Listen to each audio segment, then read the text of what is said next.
প্রিয় দর্শক, কেমন হবে জাহান্নামের পুরা শেষ ব্যক্তি? কল্পনা করুন এমন এক দৃশ্য যেখানে কোটি কোটি বছর ধরে আগুন জ্বলছে, কিন্তু আজ সেই আগুনে আর কেউ নেই, শুধু একজন ছাড়া। বিশাল জাহান্নাম আজ প্রায় ফাঁকা, শুধু একজন মানুষ সেখানে হামাগুড়ি দিচ্ছে। তার শরীরের কোনো চামড়া অবশিষ্ট নেই, মাংসগুলো খসে পড়ে হাড়গুলো কালো কয়লায় পরিণত হয়েছে। সে আর চিৎকার করতে পারছে না, তার কণ্ঠনালী পুড়ে ছাই হয়ে গেছে। সে জানে না কত হাজার, কত লক্ষ বা কত কত কোটি বছর সে এখানে আছে। তার চোখের সামনে ফেরেশতারা দলে দলে মানুষকে উদ্ধার করে নিয়ে গেছে, কিন্তু তাকে নেয়নি। সে জাহান্নামের সেই অন্ধকার গর্তে একা, একদম একা। কিন্তু ঠিক এই মুহূর্তেই আরশে আজিমের মালিক মহান আল্লাহ এমন এক সিদ্ধান্ত নেবেন যা শুনে আসমানের ফেরেশতারাও স্তব্ধ হয়ে যাবে।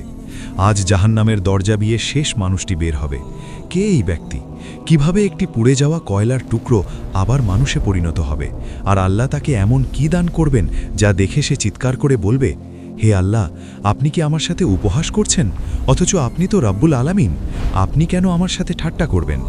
জানতে হলে হৃদয়ের সবটুকু আবেগ দিয়ে ভিডিওটি শেষ পর্যন্ত দেখুন। আমাদের এই দুনিয়ার জীবনটা কত ছোট, তাই না? 60, 70 বা 80 বছর। এই অল্প সময়ে একটু আগুনের ছ্যাঁকা লাগলে আমরা সহ্য করতে পারি না, অথচ আমরা ভুলে যাই সেই অনন্তকালের কথা। ঈমানদাররা জান্নাতে চলে যাবে, পাপীরা তাদের পাপের শাস্তি ভোগ করার জন্য জাহান্নামে নিক্ষিপ্ত হবে। সহিহ হাদিসে এসেছে, যাদের অন্তরে সরিষার দানা পরিমাণ ঈমানও থাকবে, আল্লাহ তাআলা কোনো না কোনো একদিন তাকে জাহান্নাম থেকে মুক্তি দেবেন। কিন্তু এই একদিন মানে আমাদের দুনিয়ার 24 ঘন্টা নয়, আখিরাতের একদিন সমান দুনিয়ার 5000 বছর। তাহলে ভাবুন, যার পাপের বোঝা পাহাড় সম, তাকে কত লক্ষ কোটি বছর সেই লেলিহান শিখায় জ্বলতে হবে। জাহান্নামের সেই বিভীষিকাময় পরিবেশে যেখানে মৃত্যু আসবে কিন্তু মানুষ মরবে না। চামড়া পুড়ে গেলে আবার নতুন চামড়া গজাবে, যাতে সে আবার কষ্ট অনুভব করতে পারে। এই দীর্ঘ শাস্তি ভোগের পর শাফায়াত অর্থাৎ সুপারিশের সব দরজা যখন বন্ধ হয়ে যাবে, নবীরা সুপারিশ করেছেন, ফেরেশতারা সুপারিশ করেছেন, এমনকি মুমিনরাও সুপারিশ করেছেন, তখনও একজন ব্যক্তি বাকি থেকে যাবে। সে হলো সেই হতভাগা যে সবার শেষে জাহান্নাম থেকে বের হবে। আজকের এই গল্পটি কোনো রূপকথা নয়, এটি রাসূলুল্লাহ সাল্লাল্লাহু আলাইহি ওয়াসাল্লামের পবিত্র মুখনিসৃত বাণী, যা সহিহ বুখারী ও মুসলিমে বর্ণিত হয়েছে। এটি আমার, আপনার বা আমাদের যে কারো গল্প হতে পারে। তাই আসুন দুনিয়ার কোলাহল ভুলে রুহের গভীর থেকে অনুভব করি সেই মুহূর্তটি, সেই মানুষটি যার নাম হাদিসে নির্দিষ্ট করে বলা হয়নি, কিন্তু তার অবস্থা বর্ণনা করা হয়েছে পুঙ্খানুপুঙ্খভাবে। সে লক্ষ কোটি বছর ধরে জাহান্নামে জ্বলছে। শুরুতে যখন সে জাহান্নামে নিক্ষিপ্ত হয়েছিল, তার শরীর ছিল বিশাল। হাদিসে এসেছে, জাহান্নামীদের এক একটি দাঁত হবে উহুদ পাহাড়ের সমান এবং চামড়া হবে অনেক পুরু, যাতে আগুনের তাপ হাড় পর্যন্ত পৌঁছাতে সময় লাগে এবং দীর্ঘক্ষণ কষ্ট অনুভূত হয়। কিন্তু অনন্তকালের আগুনে জ্বলতে জ্বলতে আজ তার সেই বিশাল শরীর সংকুচিত হয়ে গেছে। একটা সময় ছিল যখন সে আগুনের তাপে ছটপট করত, চিৎকার করত, তার আর্তনাদে জাহান্নামের দেয়াল কেঁপে উঠত। কিন্তু এখন তার সেই শক্তিটুকু অবশিষ্ট নেই। তার শরীরের রক্ত, মাংস, চর্বি সব আগুনের লেলিহান শিখায় বাষ্প হয়ে উড়ে গেছে। তার চামড়াগুলো পুড়ে কালো কুচকুচে হয়ে হাড়ের সাথে এমনভাবে লেগে গেছে যে তাকে আর মানুষ বলে চেনা যায় না। সে এখন শুধুই একটি ফাহাম বা পোড়া কয়লার একটি দলা। তার কণ্ঠনালী পুড়ে ছাই হয়ে যাওয়ায় সে আর চিৎকার করতে পারে না। মুখ খোলার চেষ্টা করলে কেবল পোড়া চোয়ালের হাড়গুলো নড়ে ওঠে এবং বুকের ভেতর থেকে এক ধরনের ভুতুরে ঘর ঘর আওয়াজ বের হয়।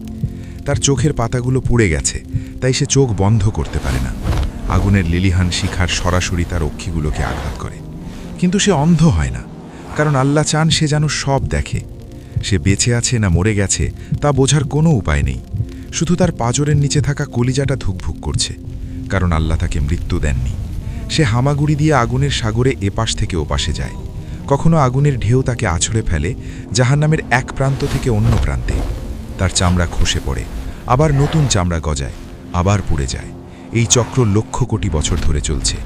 সে ভুলে গেছে তার নাম কি ছিল, সে ভুলে গেছে সে কে, সে ভুলে গেছে পানির স্বাদ কেমন। তার স্মৃতিতে এখন শুধুই আগুন। জাহান্নামের আগুনের গর্জনের চেয়েও ভয়ঙ্কর হলো এখনকার এই নিস্তব্ধতা। একটা সময় এখানে কোটি কোটি পাপীর আর্তনাদ ছিল, হট্টগোল ছিল, একে অপরকে অভিশাপ দেওয়ার শব্দ ছিল। কিন্তু আল্লাহর অসীম রহমতে এবং সাফায়াতের মাধ্যমে একে একে সবাই মুক্তি পেয়েছে। সে নিজের ঝাপসো চোখে দেখেছে ফেরেশতারা নূরের তৈরি বাহন নিয়ে নামছে, নবীরা সুপারিশ করছেন, শহীদরা সুপারিশ করছেন। এমনকি দুনিয়াতে যার সাথে সে এক ওয়াক্ত নামাজ পড়েছিল সেই মুমিন বন্ধুটিও সুপারিশ করে তার পরিচিতদের নিয়ে গেছে। সে দেখেছে জাহান্নামের দরজা খুলছে, জান্নাতের শীতল বাতাস ভেতরে ঢুকছে, আলোর ঝলকানি দেখা যাচ্ছে। কেউ একজন নাম ধরে ডাকছে আর তার পাশের কয়েদিটি মুক্তি পাচ্ছে। সে হয়তো হাত বাড়াতে চেয়েছিল, হয়তো অস্ফুট স্বরে বলতে চেয়েছিল, ভাই আমাকেও নিয়ে যা, আমাকে ফেলে যাস না। কিন্তু তার পাপের পাহাড় এতই বিশাল ছিল যে সেই ডাক কারো কানে পৌঁছয়নি। দরজা আবার দড়াম করে বন্ধ হয়ে গেছে, আর প্রতিটা দরজা বন্ধ হওয়ার শব্দ তার বুকে হাতুড়ির মতো আঘাত করেছে। এখন সে একা, একদম একা। বিশাল জাহান্নামের এক অন্ধকার কোণায় সে গুটিসুটি মেরে পড়ে আছে। তার মনে এক ভয়ঙ্কর চিন্তা আসে, যা আগুনের চেয়েও বেশি যন্ত্রণাদায়ক। তবে কি আল্লাহ আমাকে ভুলে গেছেন? সৃষ্টির শুরু থেকে শেষ পর্যন্ত আমিই কি সেই একমাত্র হতভাগা যে অনন্তকালই পোকা হয়ে পৌঁছব?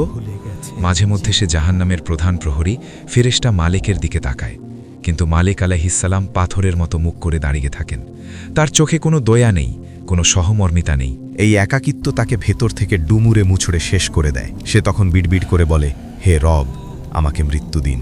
এই একাকিত্ব আমি আর সইতে পারছি না, আমাকে নিশ্চিহ্ন করে দিন। কিন্তু মৃত্যু সেখানে হারাম। যখন তার আশা সম্পূর্ণরূপে শেষ, যখন সে ধরেই নিয়েছে এই আগুনই তার চিরস্থায়ী ঠিকানা, ঠিক তখনই আর সে আজিম থেকে মহান রবের হুকুম এলো। আল্লাহ ফেরেশতাদের কোনো আদেশ দিলেন না, নবীদের পাঠালেন না, আল্লাহ নিজেই সিদ্ধান্ত নিলেন। তিনি বললেন, ফেরেশতারা সুপারিশ করেছে, নবীরা সুপারিশ করেছে, মুমিনরা সুপারিশ করেছে, আর কেউ বাকি নেই। এখন শুধু বাকি আছি আমি, যিনি আরহামুর রাহিমিন, অর্থাৎ সবচেয়ে দয়ালু। আমার দয়া আমার রাগের ওপর বিজয় লাভ করেছে। জাহান্নামের সেই ভারী মরিচা ধরা লোহার দরজাগুলো ক্যাচ ক্যাচ শব্দে খুলতে শুরু করল। লক্ষ কোটি বছর পর প্রথমবারের মতো জাহান্নামের ভেতরের বাইরের মৃদু আলো প্রবেশ করল।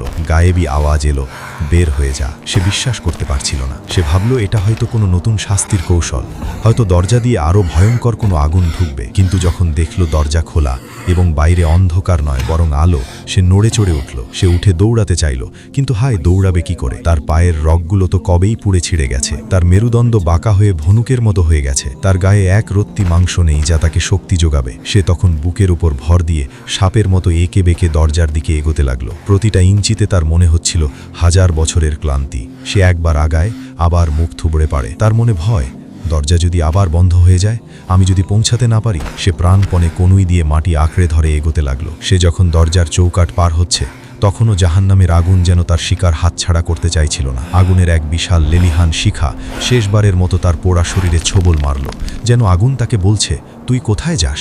তুই তো আমার। সে কোনো মতে নিজেকে হিচড়ে আছড়ে পোছড়ে বাইরে বের করে আনলো এবং সাথে সাথে পাথরে মাটিতে মুখ থুবড়ে পড়ল। সে কাঁপতে কাঁপতে উঠে বসল।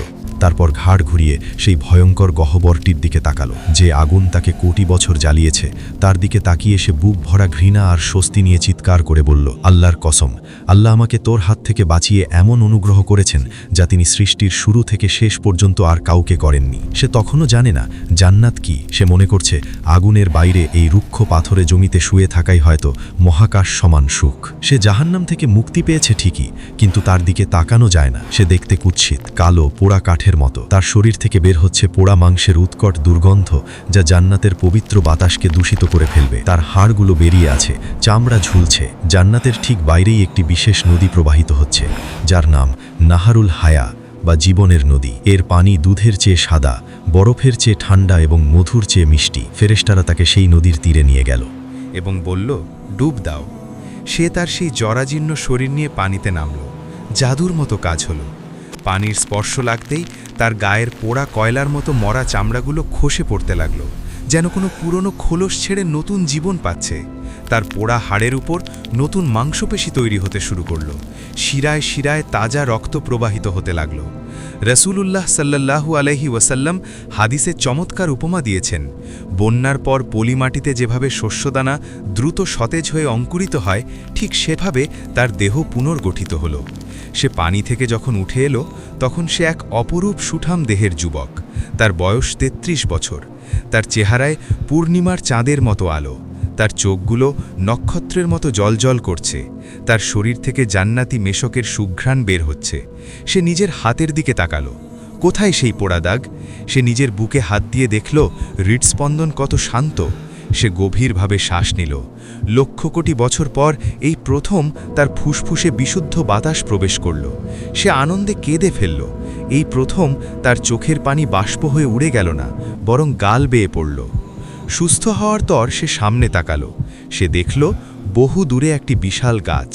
গাছটির ছায়া সুনিবিড়, তার নিচে সুমিষ্ট পানির ঝর্ণা বইছে। লক্ষ কোটি বছরে তৃষ্ণার্ত এই মানুষটি আল্লাহকে বলল, হে রব, আমাকে ওই গাছটির নিচে নিয়ে যান। আমি শুধু ছায়ায় বসব আর পানি পান করব। আমি আর কিচ্ছু চাইব না। আল্লাহ তাকে মনে করিয়ে দিলেন, হে আদম সন্তান, তুমি কি আবার অন্য কিছু চাইবে না? সে বলল, আপনার ইজ্জতের কসম, আমি আর কিচ্ছু চাইব না। আল্লাহ তাকে সেখানে নিলেন। গাছের ছায়ায় বসে সে জীবনের প্রথম প্রশান্তি অনুভব করল। ঝর্ণার পানি পান করার পর তার মনে হলো, এর চেয়ে বড় সুখ আর কিছু হতে পারে না। কিন্তু মানুষের ফিতরাত বা স্বভাব বদলায় না। কিছুক্ষণ পর তার নজরে পড়ল দূরে আরও বিশাল ও সুন্দর একটি গাছ। সেটার ডালপালা স্বর্ণের, পাতাগুলো পান্নার, আর সেখানে বাতাসের সাথে মেশকের ঘ্রাণ ভেসে আসছে। প্রথম গাছের তুলনায় এটি 1000 গুণ সুন্দর। সে নিজের লোভ সামলাতে পারল না। সে আবার মিনতি করল। আল্লাহ বললেন, হে আদম সন্তান, তুমি না ওয়াদা করেছিলে? ধিক তোমাকে, তুমি কত বড় ওয়াদা খেলাফকারী। সে লজ্জিত হয়ে মাথা নিচু করে বলল, হে রব, ভুল হয়ে গেছে, কিন্তু ওটা যে বড্ড সুন্দর, আমাকে ওখানে নিয়ে যান। এটাই শেষ, আর চাইব না।